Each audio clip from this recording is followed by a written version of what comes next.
آقا کریم علیہ السلام مسجد نبوی میں تشریف لائے، 2 حلقے لگے ہوئے تھے۔ ایک حلقہ ذکر کا تھا جہاں لوگ بیٹھ کے اللہ کا ذکر کر رہے تھے، اور ایک حلقہ علم کا تھا جہاں مذاکرہ علم جاری تھا۔ تو حضور تشریف لائے اور دونوں حلقوں کو حضور نے پسند کیا۔ ذکر کرنے والے حلقے کو بھی حضور نے پسند کیا، جو ایک گوشے میں بیٹھ کر مسجد نبوی کے کونے میں بیٹھ کے اللہ کے ذکر میں مشغول تھے، تو حضور نے اس کو بھی پسند کیا۔ لیکن جہاں مذاکرہ علم ہو رہا تھا جا کے بیٹھے حضور اس میں، تو گویا حضور نے عملی پیغام دیا کہ علم کتنی اہمیت رکھتا ہے اور علم کا مرتبہ کیا ہے۔ حدیث پاک میں آتا ہے کہ قیامت کے دن وہ طالب علم جو طلب علم میں فوت ہو گیا، پورا علم حاصل نہیں کر سکا، ابھی طالب علم ہی تھا کہ دوران تعلیم ہی فوت ہو گیا، قیامت کے دن جنت کے 100 درجے ہیں، تو جس درجے میں نبی ہوں گے اس کا اور نبیوں کا صرف ایک ہی درجے کا فرق ہوگا۔ اللہ اکبر، یہ نبیوں سے نیچے والے درجے، جو طالب علم کی کیفیت میں ہی، اس حالت میں ہی انتقال کر گئے۔ اور پھر یہ تو وہ ہے کہ جس نے ابھی طلب علم کرتے ہوئے انتقال کیا، اور جس نے تحصیل علم کرنے کے بعد اپنی زندگی کو پھر آگے علم بانٹنے میں لگا دیا، تو پھر بتائیے اللہ نے اس کے لیے کتنے درجے رکھے ہوئے، اس کا کیا مقام رکھا ہوگا۔ تو ہمارے دین نے ہمیں علم سیکھنے کی تلقین کی ہے۔ افضل کون ہے، اشرف کون ہے، تم میں سے بہتر کون ہے، تو حضور علیہ السلام کا فرمان سن لیجئے، خیرکم من تعلم القرآن وعلمہ، تم میں سے بہتر کون ہے جو قرآن سیکھتا ہے اور آگے سکھاتا ہے۔ تو سیکھنے سکھانے کا عمل ہمیں بتایا گیا، زندگی اس میں گزرے، زندگی سیکھنے میں گزرے، پھر سکھانے میں گزرے، یہ ساری زندگی کا نچوڑ ہے جو ہمارے دین نے ہمیں دیا۔ جتنی دیر تک سیکھ سکتے ہو سیکھتے رہو، پھر بقیہ زندگی سکھانے میں صرف کر دو، لوگوں کو تعلیم دینے میں صرف کر دو۔ اور سیکھنے کے لیے تمہیں مشقت سہنی پڑے، تمہیں اذیت سے گزرنا پڑے۔ حضرت امام شافعی علیہ رحمہ فرماتے ہیں کہ طلب علم میں تمہیں ذلت کا سامنا کرنا پڑے تو کر جاؤ، اذیتوں سے گزر کر کے تحصیل علم کرنا پڑے کرو۔ بلکہ فرمایا اطلب العلم ولو بالسین، علم حاصل کرو اگرچہ تمہیں چین ہی کیوں نہ جانا پڑے، یعنی لمبا اور طویل اور مشقتوں بھرا سفر ہی کیوں نہ کرنا پڑے، لیکن تم تحصیل علم کے لیے مشقتوں بھرا سفر کر لو، لیکن علم سے کبھی بھی اپنے آپ کو دور نہ رکھو۔ تو یہ ہمارا دین ہے جو ہمیں سکھاتا ہے۔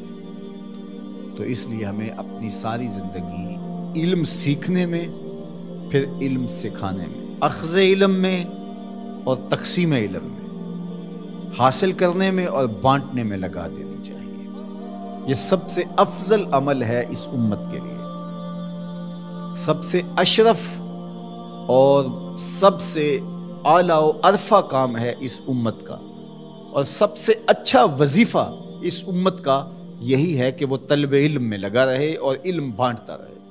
انسان علم سیکھ جائے، پھر حضور کا غلام مسلمان علم سیکھ جائے، تو وہ اپنے باقی مشارکات سے تو ممتاز ہوتا ہی ہوتا ہے، حتیٰ کہ وہ کتا جو سیکھ جائے، جس کو شکار سکھا دیا جائے، اور وہ کتا جو سیکھا ہوا نہیں ہے، دونوں کے لائے ہوئے شکار میں فرق ہے۔ تو کتا سیکھ جائے تو وہ کتوں سے ممتاز ہوتا ہے، تو انسان سیکھ جائے تو اس کا مرتبہ کیا ہوتا ہے، اس کا مقام کیا ہوتا ہے۔ میں ایک دن اپنے دوست سے کہہ رہا تھا کہ ہم جب چھوٹے تھے اور ابھی آغاز کیا تھا کام کا، تو اس وقت ہم کہتے تھے کہ امیر شہر سے حساب لیں گے پائی پائی کا، غریب شہر کے بچے جوان ہونے دو۔ لیکن غریب شہر کے بچے جوان ہو گئے تو ان کے ہاتھ میں سوشل میڈیا، دشمن نے اچک کے ہمارے ہاتھوں سے ہمارے بچے چھین۔ وہ کبھی آپ نے دیکھا ہے مرغی کو کہ وہ جب کڑک بیٹھتی ہے تو اس کے نیچے انڈے بطخ کے بھی ڈالے جاتے ہیں، اور پھر 21 دن کی مسلسل سینے کی حرارت اور گرمائش پہنچانے کے بعد ان مردہ انڈوں میں آثار حیات نمودار ہونے لگتے۔ بطخ کے بچے جب انڈوں سے نکلتے اور مرغی ان کو لے کر کے جاتی ہے باہر گھومنے کے لیے، تو آگے جوہر ہوتا ہے، چھپڑ ہوتا ہے، اور سارے بچے چھلانگ لگا کے جوہر میں چلے جاتے ہیں، اور مرغی وہاں کھڑی ہو کے کڑ کڑ کر کے اپنے درد کا اظہار کر رہی ہوتی ہے کہ ان کو سینچا میں، ان کو پالا میں نے 21 دن کی ساری خواہشات کو ترک کر کے ان کو اپنے سینے کی توجہ دی اور یہ چھپڑ میں جا بڑھے۔ آج ہمارے ساتھ بھی یہی ہوا کہ ہم سوچ رہے تھے کہ یہ نئی نسل اٹھے گی، بنی اسرائیل کی وہ قوم جو قبطیوں کے زیر اثر رہی، اور جب حضرت موسیٰ علیہ السلام نے کہا کہ تم نے عمالقہ سے لڑنے جانا ہے، تو انہوں نے کہا فَاذْهَبْ أَنْتَ وَرَبُّكَ، آپ جائیے، آپ کا رب جائے، ہم تو یہاں بیٹھ کے دیکھیں گے، اگر فتح ہوگی تو ہم آپ کے ساتھ ہوں گے۔ لیکن